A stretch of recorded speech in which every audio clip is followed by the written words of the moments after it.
Bugün konuşacağımız konu çoğumuzun gripten sonra yaşadığı ama önemsemeyebileceği bir bulgu, uzayan öksürük. Kimi zaman 1 ile 2 haftada geçer ama bazı durumlarda bu basit bir soğuk algınlığı kalıntısı değil. Bilim şimdi bize bunun akciğerde ciddi bir krizin ilk sinyali olabileceğini söylüyor. Öncelikle şunu netleştirelim. Grip ve soğuk algınlığı gibi viral enfeksiyonlardan sonra öksürük birkaç hafta sürebilir. Bu vücudun temizlenme sürecidir. Ancak uzayan, giderek derinleşen nefes darlığıyla veya göğüs ağrısıyla birlikte seyreden öksürük basit bir kalıntı değildir. Bu, akciğer dokusundaki inflamasyonun hala aktif olduğunun bir göstergesidir. Bilim insanları özellikle vurguluyor.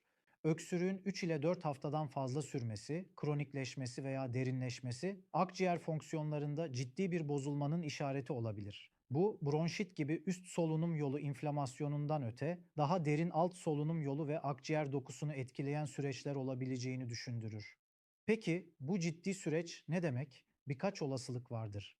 Birinci postviral bronşit veya astım tetiklenmesi, grip gibi viral enfeksiyonlar, bronşlardaki hassasiyeti artırabilir ve kişide yeni başlangıçlı astım belirtilerini tetikleyebilir.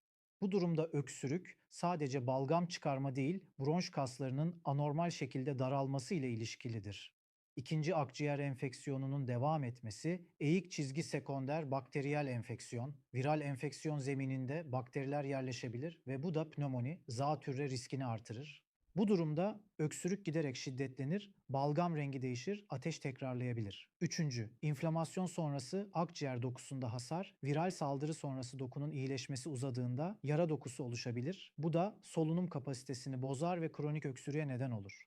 Bu durumu sıradan saymamanız gerekir. Çünkü akciğerlerimiz sadece nefes aldığımız organlar değildir. Vücudun oksijen santralidir. Buradaki fonksiyon bozulması, kas gücü, zihinsel netlik, gündelik performansımız dahil olmak üzere tüm sistemimizi etkiler.